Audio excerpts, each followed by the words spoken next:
So I think we're getting a look at how the Black Omen floats outside of time and space here, because it's not showing it floating above any particular part of the planet, just this featureless gray terrain. Mwahaha! At last, Lavos stirs. Before him you are as grists before the wheel, but I shall attain immortality.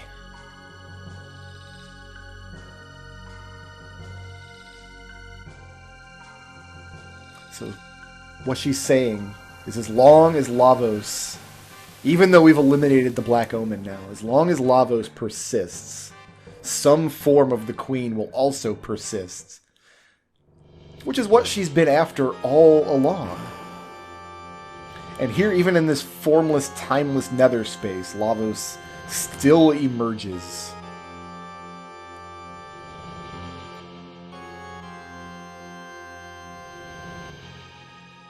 Lavos enters attack mode. And now Lavos is going to steal the attack modes of all of the bosses that we faced throughout the story. The first one being the dragon tank. But we can go into our equipment here. And I think we're going to want to put this on Dear Ayla. So 215 defense.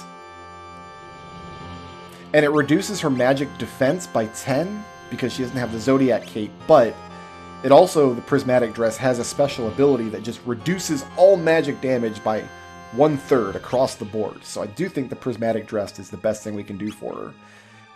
And instead of the Alluring Top, we're going to go with a Power Crest. Strength plus 10, Stamina plus 10. So that maxes out her Strength and Stamina entirely. And now Ayla should be doing incredible Wacky Shack damage.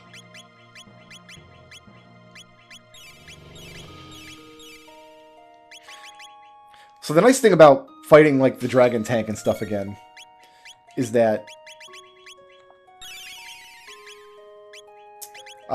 everything's going to go down super fast because it still has the same stats. Effectively, it's the same monsters when we fought it the first time around. Although I do think part of the dragon tank is immune to fire damage, yeah, as we saw. But the dragon tank didn't even have 2,000 hit points, so Lavos changes attack modes. Now he's going to take on the Guardian and Bits. Oh, remember how much trouble these things gave us when we fought it back in the day? Now I think one Luminaire might take it out.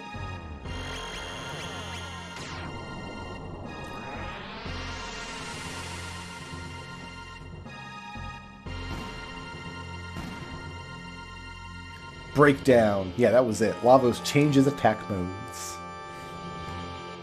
Now it's the Hekran in the Magic Cave. Now the trick to this fight was we couldn't use physical attacks on it. Well, we don't need to anymore. So we have Luminaire and we have Flare. And we have many, many, many ethers to drink.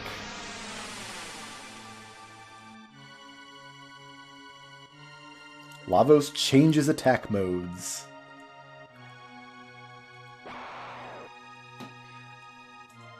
Zombor the Skeleton. So Zombor had its death attack, which... I forget which one of these we wanted to actually hit. You know what, I'm just going to throw a Luminaire out there, why not? And then we'll just attack whatever's left. But when this thing dies, it is going to use its final attack, which will steal our MP from somebody. So somebody's going to have no MP at the end of this fight. You know what, it's about time to refill our MP anyway, because we're down to 30 on Chrono. Oh, that thing absorbs magic. Fair enough.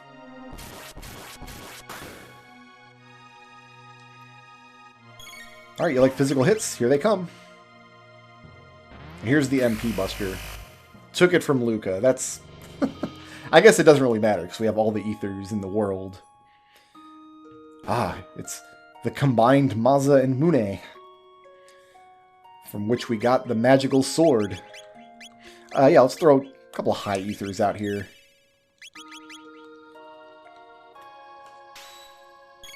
This is a single target monster, so I think if we do Frenzy and Triple Kick, that might be it. It might not be alive after this is over.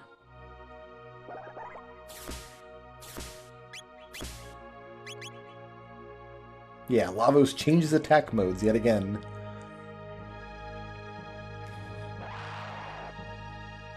Nizbel. Alright. Well, Nizbel doesn't like lightning.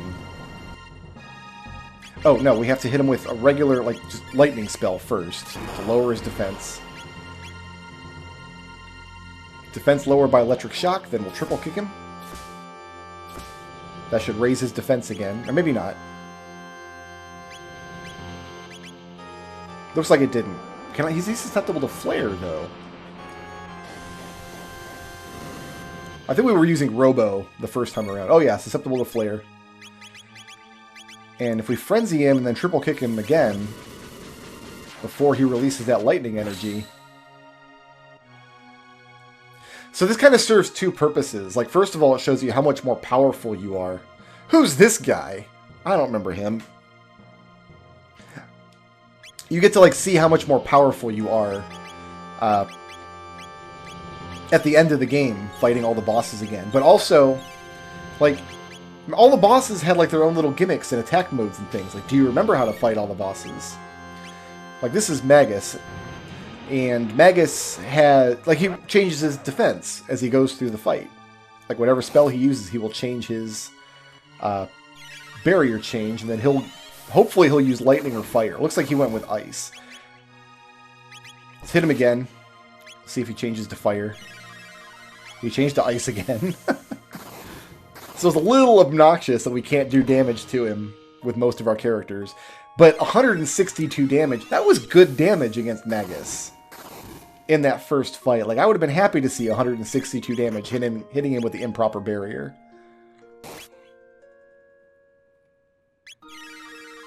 He's going to stick on ice because he knows I can't counter it, I'll bet.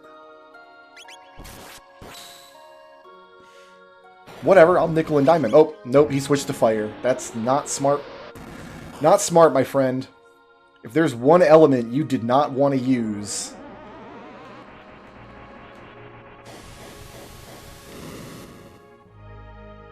Ooh.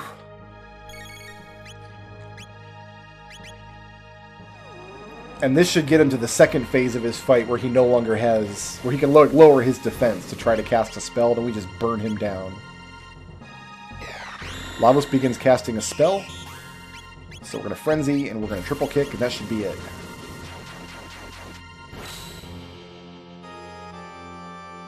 Lavos changes attack modes.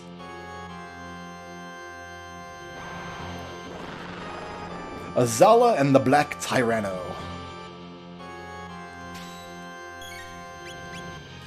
I think we just Triple Kick here.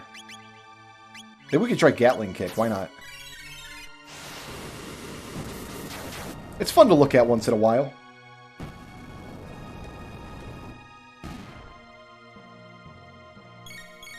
And now we just have to burn this thing down. I think we're going to try with... Let's see if we can do anything with Blaze Kick. That was like 3,000 damage against Queen Zeal. The thing is, like, it's going to be weak... You know, it's going to be weak to lightning. We have to hit it with lightning first. Because it is a reptile. Lightning shock all dino. Or do we have to wait for it to start counting down, actually? There it is. Defense goes down, so Blaze Kick, Frenzy.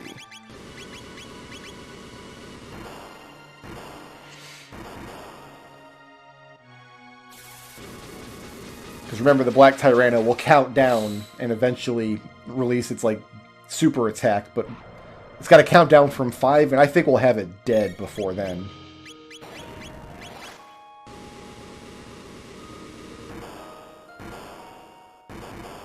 Ayla's out of MP for once. It's because she's been doing a lot of triple kicking. The green glow that you see on Ayla in battle, by the way, that is the effect of the prismatic dress. That's her taking less damage from magic attacks. Let's just pop a few elixirs here. Okay. Fighting Giga Gaia now. Everything's nice and lined up, so I think we can get all through with a Falcon Strike. You'll love to see that. This is the boss from the top of Mount Woe, where we rescued Melchire.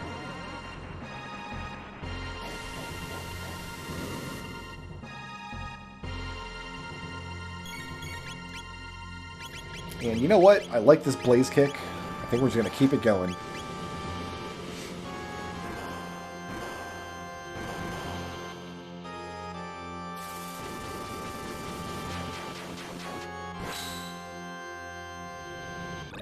And that's all she wrote. So Giga Gaia is kind of the final boss that you fight as the part of the main story, because after that you get the Epoch.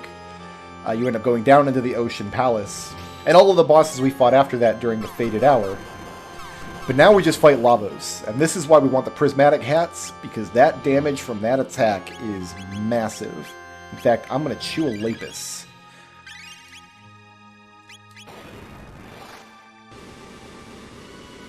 In fact, throughout the playthrough, we actually tried fighting Lavos before, if you recall. And it didn't go well for us because of how poorly equipped we were. Well, now the tables have turned, and we have the power from beyond the time stream, and all of the best equipment, and all of the most powerful magic attacks. We've reached the end game of this JRPG. We've got exploding kicks, dealing 3,000 damage.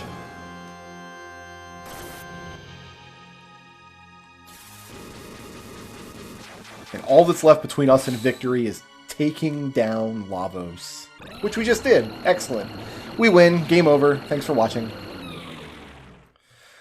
Lavos lose. Ayla most strong. I wish it were over, but I get the feeling it's not. Ayla no lose.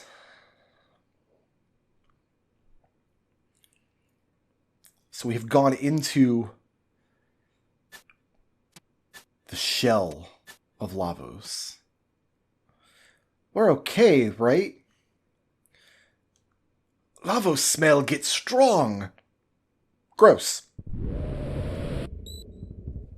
So we have a save point here. And so ends the Fated Hour. We're now into the final chapter, Dream's End. Now, because we went through the Black Omen and fought through all of Lavos' attack modes, we can actually use this gate. And it should take us back to the end of time. So if there was anything else in the world that we wanted to go do, if we hadn't finished all the side quests, if we hadn't got all the equipment, there's another way that you can fight Lavos. However, if you fly there using the Epoch, you just crash through his outer shell, and then the Epoch is destroyed.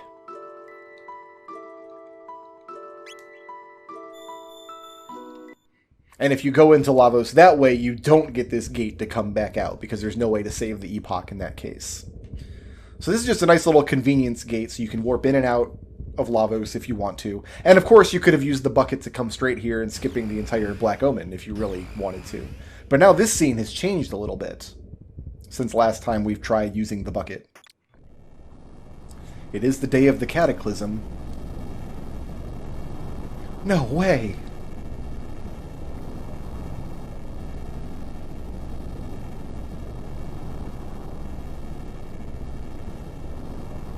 We get to see this scene as much as we want.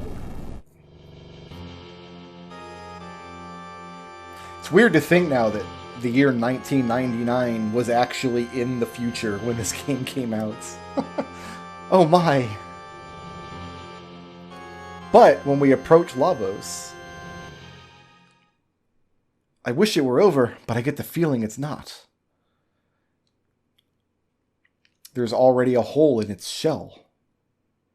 And we can jump right into it. So yeah, flying in with the Epoch, you skip the whole outer fight entirely and crash directly into the core of Lavos.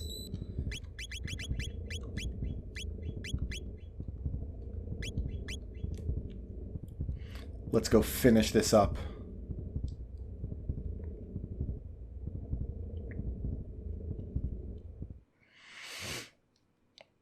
what does the core of Lavos look like? So this is the man himself. Inside of the protective shell, this weird alien monster. This is the real thing? Ayla no lose. Alright. I don't think we hold back at all. I think we just go guns a-blazing, as it were. We go straight, full-on ham sandwich. And use Ayla's turn to throw Lapis.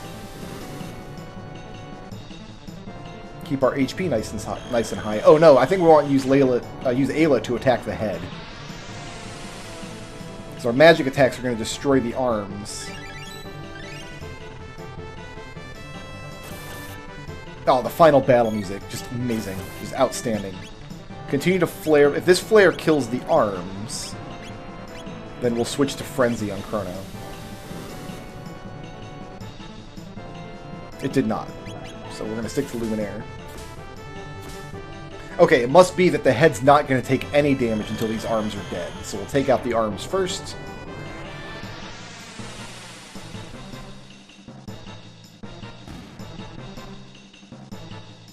Right arm is down.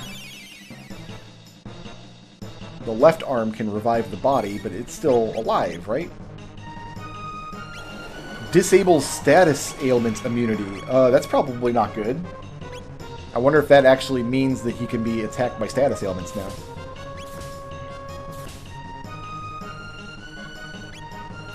That left arm is hanging in there. Oh, I should have saved Chrono's turn, actually, in case I could have.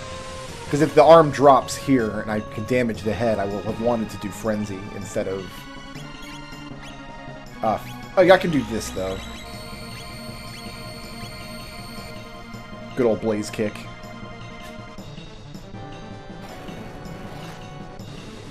Yes, Chrono's status ailment immunity has been disabled, and he is now confused, and that is not good. For that reason. Okay, what do we use here? Panacea. Oh, I've only got a couple of these.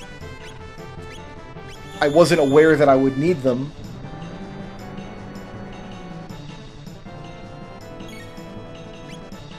Okay, okay. We're fine. We're fine. Blaze Kick, Frenzy. I do not remember if this monster can regenerate its arms or not. If so, we're going to have to go through the whole rigmarole of killing them again. And I think at this point, whenever we're as low on MP as we are now, I think we just throw a Mega Elixir and get everybody's everything filled back up. We've got so many of them. Actually, let's use Flare first, and then Frenzy, and then the Mega Elixir. Because that'll burn up our last MP on Chrono and Luca.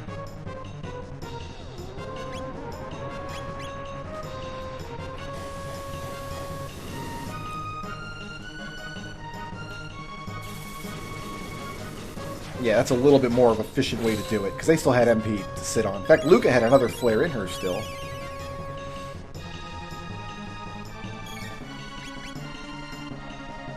Evil Emanation raises Lavos' attack. Well, I don't like the sound of that. Have a Blaze Kick, have a Frenzy.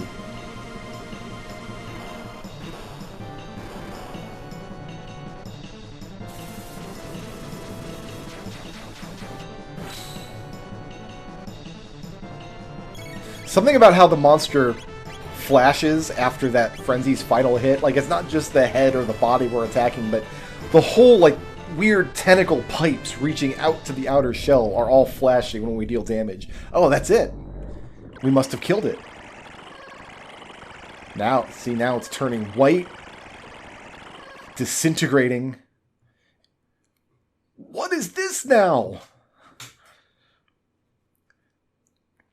Like a weird humanoid fish flipper arm. Now I understand.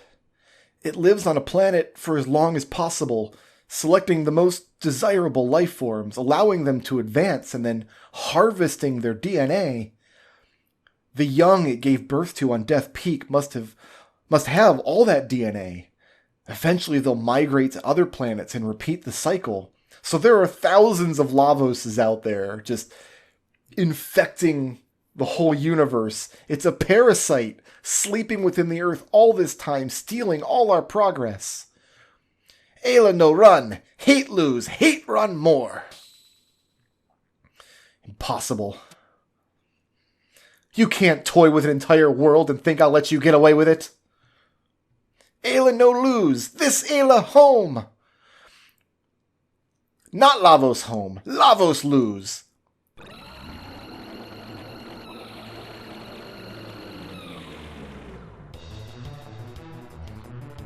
Okay, and now we have the for realsies, no more fake out final boss fight. As you can imagine, any hero you bring here, no matter what party you take, everybody, the characters always have fun little phrases to say here in their dialogue. Do I want to go with Falcon Strike here? So, here's the big spoiler in this fight. Looking at this fight, obviously there's 3 targets. One of them's going to be the main target, and then the other 2, like, are going to be helpers, right? So, like, which one is the main target? This is Chrono Trigger's, like, final big surprise for you. I imagine every time a player gets here, back in 1995, playing this game when it was new, you focus your fire on the big guy, and then the left and the right guy. Usually there's, like, an attacker and a defender bit, right? That's pretty standard. And JRPGs at the time, I think Final Fantasy IV, which predates this game by 4 years, had the same kind of thing. You have like a big middle thing that you want to attack, then there's an attacker bit and a defender bit. You have to take out the bits first and then focus on the big guy. That's true in this fight, but the big guy target is not who you think it is. So what we actually want to do here is start with Blaze Kick. Blaze Kick? We want to take out this left one, because this left one can revive the others. Or heal them or something. I don't know. It's the weak one. Oh, it just... Yeah, it's going to heal them. Okay, so he just absorbed that fire attack. What do you think of this attack? Okay, so we want to use physical attacks on this left one. It should take one of those. Temporal shift to the jungle, baby. So in this fight, we're like really fighting out of time and space. We get to visit all of the location in the game. You saw an animation there that said Lavos core lowers its defense. The core is the thing on the right. And that's your clue that that's the one you want to attack. You have to wait until this one has lowered its defense and then go for it. The other 2 will get revived endlessly. And it's only while the Lavos core is going to revive the other one that ultimate physical attack. We should survive this, I think. We should be alright here. Yeah, we're good. No, we're not. Hold on, hold on, hold on. Wait. Luca's physical defense is not good. Okay, so we're going to Mega Elixir then. Yeah. We have 14. We're fine. Okay, so we're going to use Blaze Kick then, because that's where we get the big damage. And we can pretty much just ignore the big target in the middle. It's just not consequential to us.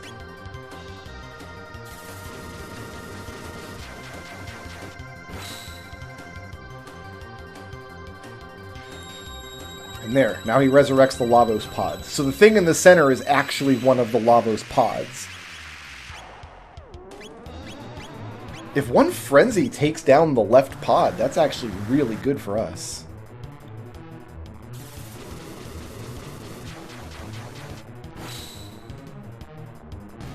Excellent. Now we'll just... It's going to temporal shift to Magus' castle. Demon Star halves HP. Let's... use 2 Lapises here, I think. Get all that HP back. That's a fractional attack, which means it can't hurt us, but it brings us way down in health. Much lower than we'd want to be. We have to wait for it to lower its defense. Diabolic Whisper, random status, ailment shouldn't hit us. We've got Prism Hats. We're good. Oh, it restored its defense. Oh, its defense was already up. Okay, well, Lapis again. There we go. Lower its defense. So that's your clue on which part of the Lavos which target you want to fight. Is which one gets the animation when it says Lava's core lowers its defense.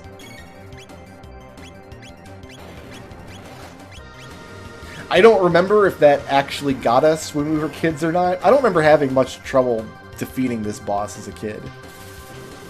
And I suspect if you don't understand what's going on in the fight, if you don't realize the thing's lowering its defense and raising it again, which a lot of bosses in this game do things like that, so you really probably wouldn't get this far in the game if you didn't realize that. But if you just come into this fight throwing absolutely everything you have at this monster, I think you will eventually win, as long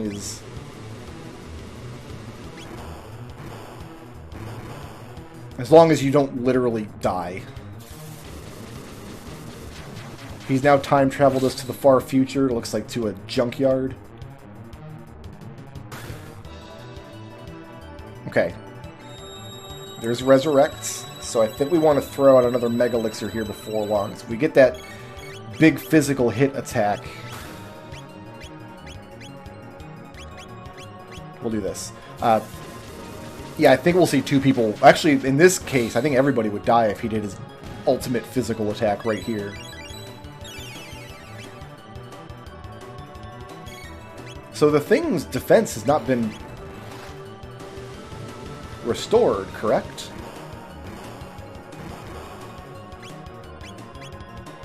So we just keep going to town on it.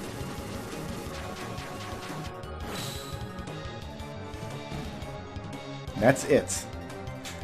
So you ignore the one that looks like it's the biggest threat. It's just the game's last little twists. I actually usually don't enjoy it when the final boss in a JRPG is like the hardest thing in the game. I kind of like the final boss to just be a victory lap. You know, like you prove that you're the strongest thing in the world by fighting through the final dungeon and getting through all of those bosses.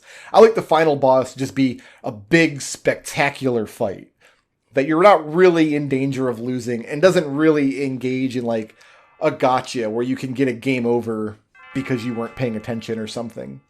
But I think the Chrono Trigger final boss, I think it does well. You! Wake up and get your wretched body out of bed.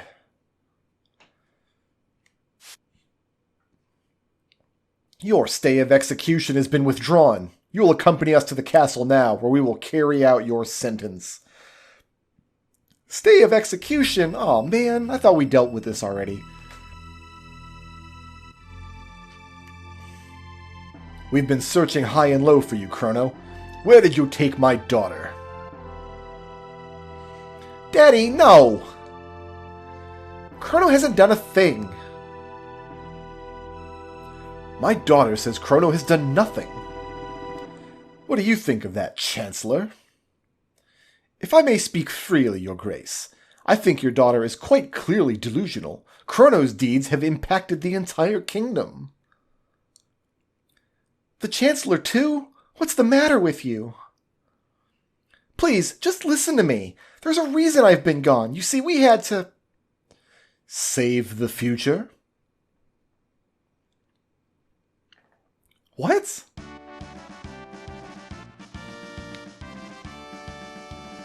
I mean, even as a fake out, this is still kind of traumatic for Chrono, right? Like the guy drags him out of bed, telling him he's going to be executed. Ugh. You saved the future and taught us what it is to have hope.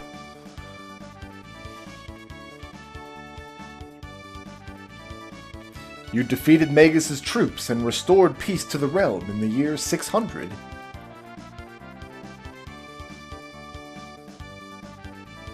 Chrono beat Reptites!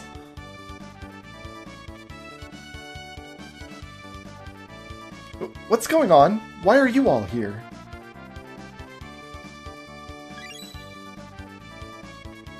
Luca, you brought them here, didn't you? Oh, what's that beeping noise? Oh my goodness.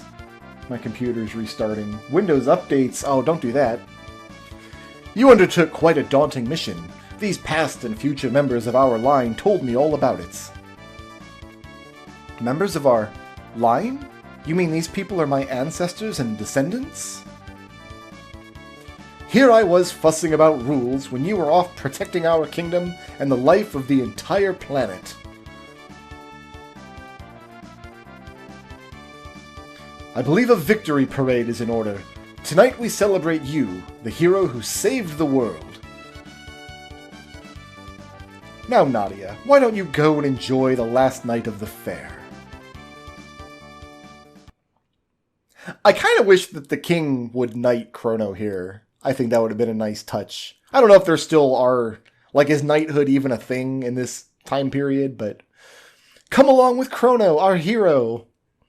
Come along with Princess Nadia, home safe at last. May Guardia prosper for another 1,000 years. I mean, without our interference, it would have prospered for just about exactly 1,000 years before Lavos exploded and destroyed everything.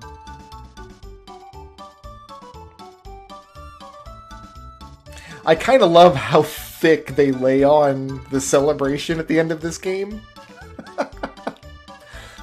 What's interesting about this scene is, like, 1000 AD, the time period in this game, is already this kind of idyllic place where nothing bad really happens. I mean, bad stuff happens to Chrono, but overall, it's a pretty safe time period. It's the only time period that there's no, like, pressing existential threat that the heroes have to deal with at some point. So the fact that the King of Guardia and the other people in this time period understand what Chrono and the other heroes have done really speaks to their accomplishment. Oh, those people were just hiding in the ground. Ah, nothing better than a toast under the stars. Chrono, have a sip. You're the hero today. Honey, don't just be a sack of potatoes. Dance with me. And remember, she wouldn't be able to dance if we hadn't saved her legs in that cutscene. Oh, Chrono, the king says you saved the future. To think, my daughter's own best friend. Wait till I tell my friends. Oh, here's Chrono's mom. I can't believe it. They say you've saved the world. But still, I do wish you'd spend a little more time around the house. It's terribly troublesome having no one around to look after the pets. Ah, Melchire. I don't suspect there will be much need for weapons anymore. My days as a smith may be at an end. But looking up at that beautiful sky, it's hard to be worried about something like that. I'm glad Melchire gets a happy ending. The other two gurus, not so much. Well, Gaspar just kind of ends up in the end of time, which is fine. I don't think there's much else to do in the Moonlight Parade. We can make these dancers bounce around if we find any more. No, all that's left to do now is meet with our good friends. Well, everyone, this is it. The time of our parting is upon us at last. The gate is growing weak now that Lavos is gone. We've got to say our goodbyes before the gate closes for good. You're all leaving? Chrono's strong. Marl's strong, too. Ayla, have fun. The jury's out on whether Marl's strong or not. You're my distant ancestor, so you'd better have strong, healthy kids or I'll be in trouble. No worry. Ayla, much energy. So the implication here is that Ayla is Marl's distant ancestor. Yeah, she does. Wait, what did you mean by that? Kinodum, Ayla, go now.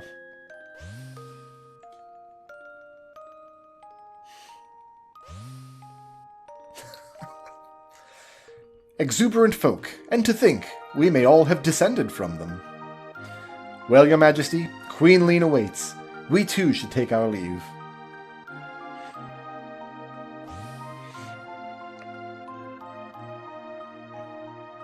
Frog. I've always felt farewells were best kept brief. You're right. Who needs words? Aw, you know it's a happy ending when the princess kisses the frog.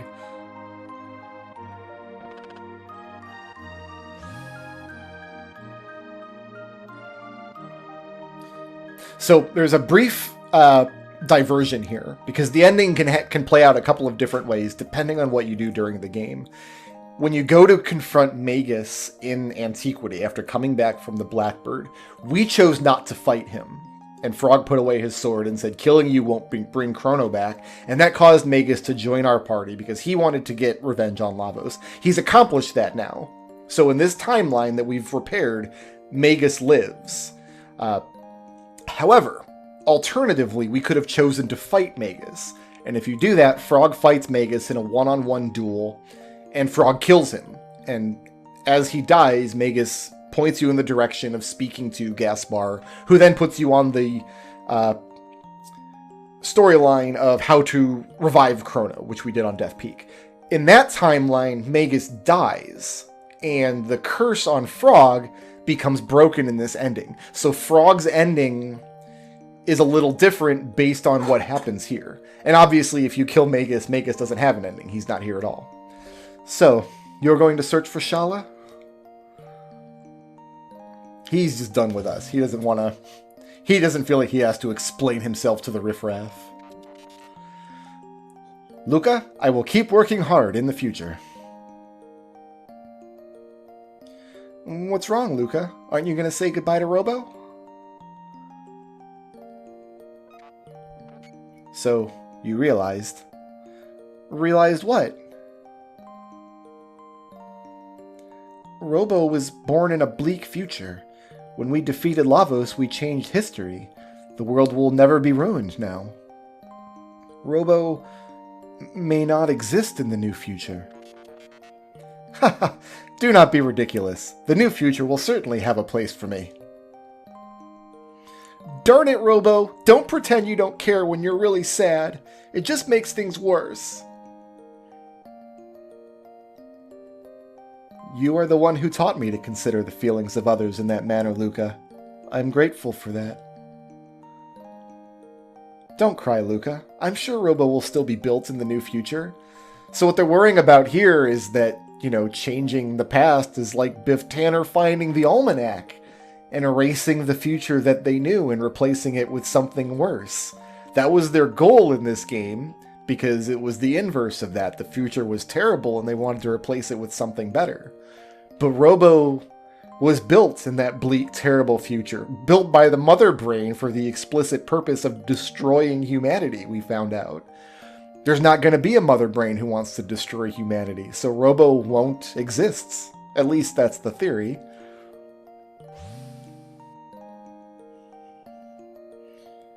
So they don't know if they'll see their friend again, and Robo doesn't know if he's going back to a pleasant version of the world he knew, or if he'll just cease to exist upon stepping in the time portal.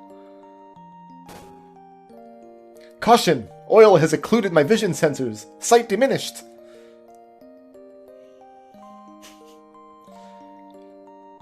And he tries to cheer up his best friend with a silly joke.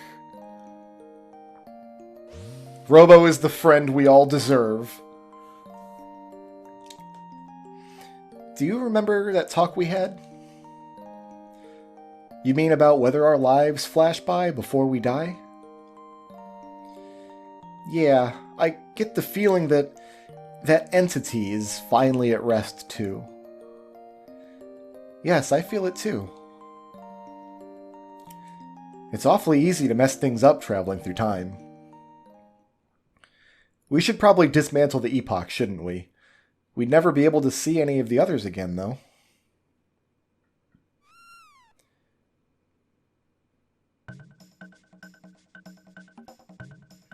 You naughty thing! Come back here! So this is another slight deviation in the ending, because remember, there's a version of the ending where we crash the epoch into Lavos' shell and it becomes destroyed. If that happens, we no longer have the epoch. And so the ending we'll see is a little different. See, Chrono? Pets run away when you don't feed them. Well, you know what? Mom, why didn't you feed the cats? Have my cats just been starving? Also, hasn't it technically only been one day? Right? Well, no, we've stayed at the inn a few times in 1000 AD. I don't know how much time has elapsed from the beginning of the game to this point in the Millennial Fair. Hey, come back here!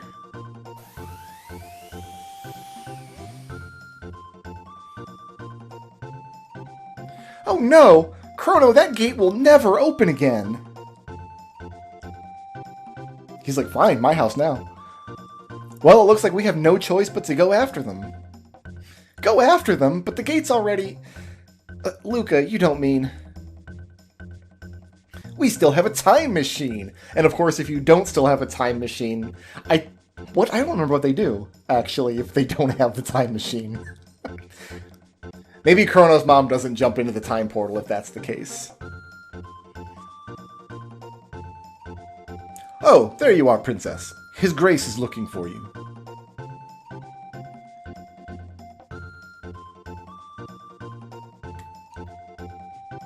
I'm happy, you know. Now there's no reason for you to be running off anymore. I have a gift for you, Nadia, to commemorate this day.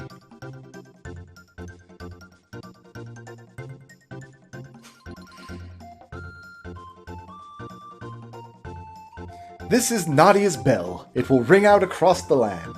Pretty, isn't it?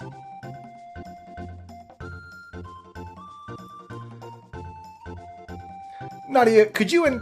where did everyone go? Could someone please lend me a hand?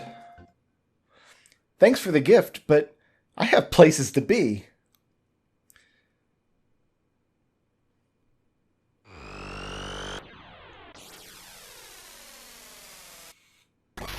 So the princess and her friends run off in their time machine yet again. Whew, made it just in time. Shall I fire a few off? No, Tabin, not now. Actually, I could really use your... And Tabin's setting off the fireworks. So the end credits. The princess and her friends flying around in their time machine to go off into the time stream searching for Chrono's lost mother. Now, in the alternate ending, where you destroy the epoch, Marle instead goes to help her father put the bell up with the balloons, and the balloons get away from her, and then Chrono tries to pull her back down, but they both float away on the balloons. So you still get to see all these same scenes that we're going to see of the epoch flying around, but instead it's of Chrono and Marle clutching onto a pack of balloons floating around. And again, another example of just beautiful, beautiful music to finish off Chrono Trigger. I've always liked the long ending sequences of this era of RPGs because it gives you a lot of time to just reflect over the game that you've played. Like, I played through this game fairly quickly. I played through it a little slower than I normally would have because I wanted to make sure that I explained all the mechanics in detail and read all of the dialogue, which I would normally skip through very quickly. But I think it said we were in this about 18 hours or so. About 18 hours it took us to get through this playthrough of Chrono Trigger. Oh, see, there is a place for Robo and his girlfriend in the future. Excellent. But it's nice to have this moment of reflection. So we're actually going to fly past Magus here in a second. And this is all timed to the music, right? Because the music needs to play a certain amount of time over certain scenes. They made sure to time it properly. So instead of seeing this little Magus scene, you would have instead see a scene where Frog goes up to the waterfall where he was transformed by Magus's magic, breaking the curse, and then the scene on the bridge where the soldiers are walking with Queen Leene, and Frog is there, but he's no longer a frog. Now he's like a big buff dude. So there is a way to change Frog back into a human, but only in the timeline where you kill Magus. And then you don't get to use Magus. And as we've seen, Magus is really powerful. And it's really good to have him, especially in some of those areas of the game where Chrono's dead and you cannot assign Chrono to the party.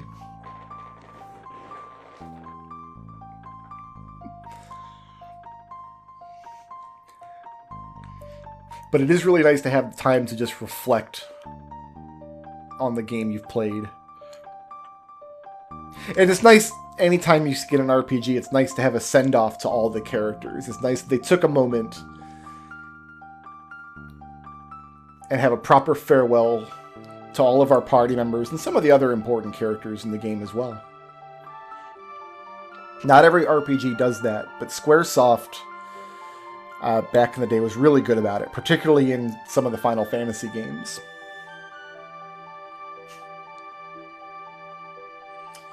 And I actually think we're going to go through 2 credit sequences, because it's going to show us the credit sequence from Chrono Trigger, and then it's going to show us, like, the remake.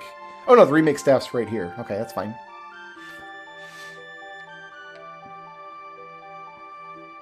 Will it show us the anime cutscene at the end? Because there's one more cutscene that they added to the game the first time they remade it on PlayStation. Because when they made the first time they remade Chrono Trigger, so 2000, maybe 2001 or so, around there.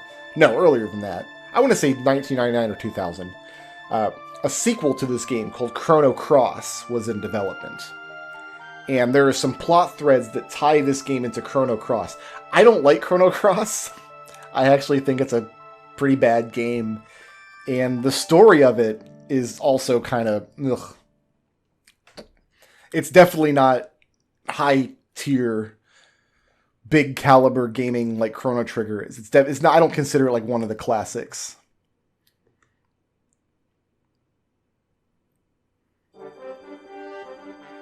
But that remake of Chrono Trigger did add some of these scenes to tie it into Chrono Cross a little bit. So this was not in the original Super Nintendo version of the game. This was added for the PlayStation version.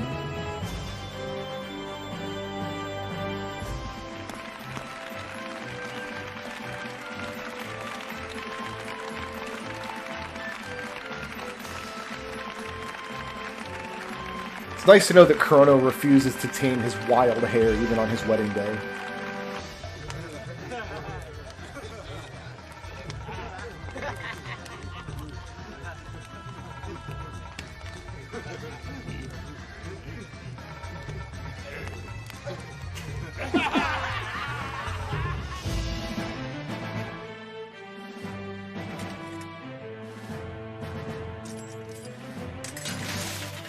I think a lot of the anime cutscenes break the flow of the game, but I like the ending quite a bit. Although in this version of the ending, Frog always changes back into a human. But we don't get to see his face. Pretty buff, too. That's a big green slab of man meat right there.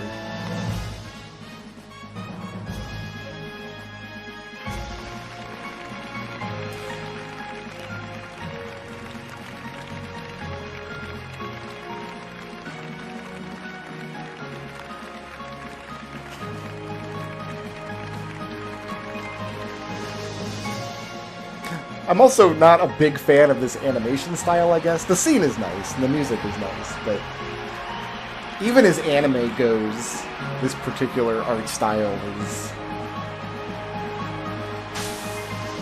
a little off-putting. But there's a reason they don't show Robo in this scene at all. They don't show anything to do with Robo. So this scene with Luca, she built herself a new Robo friend. He's adorable. And there's a weird glow in the bushes attached to a baby.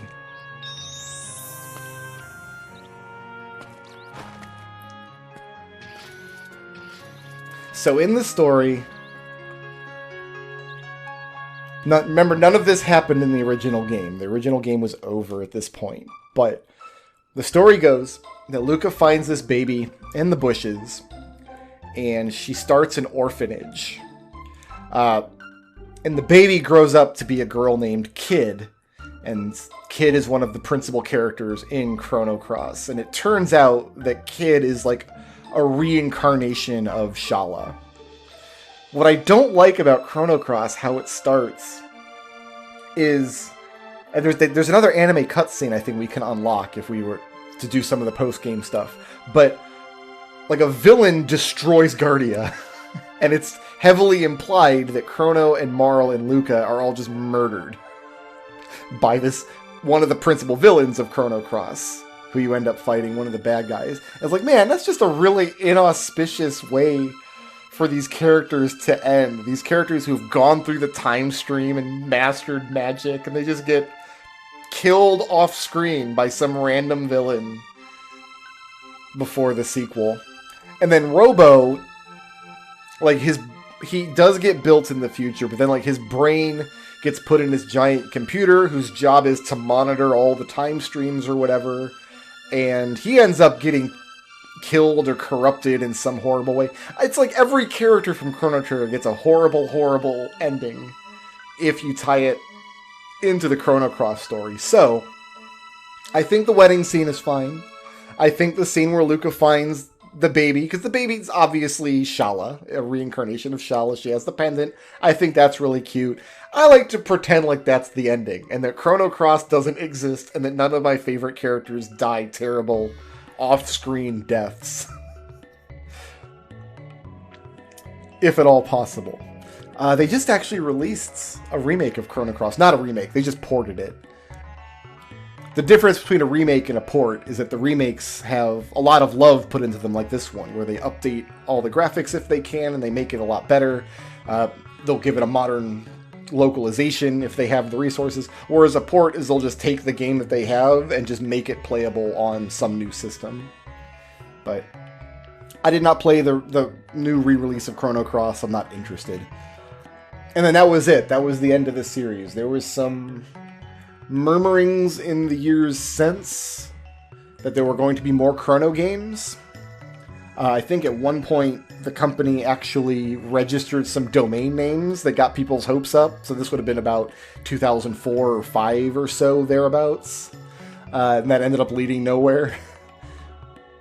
Many, many years later, so 2014 or 15 or so, one of the development teams of the company, which is called Square Enix, made a game called I Am Setsuna, which uses a lot of Chrono Trigger's mechanics, like the dual text and triple text and stuff, and a lot of its nomenclature. So a lot of the items from Chrono Trigger had the same names and purposes in I Am Setsuna. But it wasn't actually a Chrono sequel in any way, and also was kind of a bad game with a terrible story. Chrono Trigger's legacy, then, is just being the best RPG of its era. This is kind of the pinnacle of this particular corner of the art form. People who make video games that think in terms of what they used to play and what inspired them to create. Chrono Trigger is a very, very popular pick for, after 18 hours, should now be very, very clear reasons. It's not my favorite game on the Super Nintendo. It's not my favorite RPG on the Super Nintendo, but I think in terms of showing people why video games are special and why they're important and what sort of connection you can make with them, I think Chrono Trigger is an excellent standout example to this day. And I'm glad that it's still seeing a lot of love. I'm glad that it's still getting updates. People are still discovering this game and playing it today.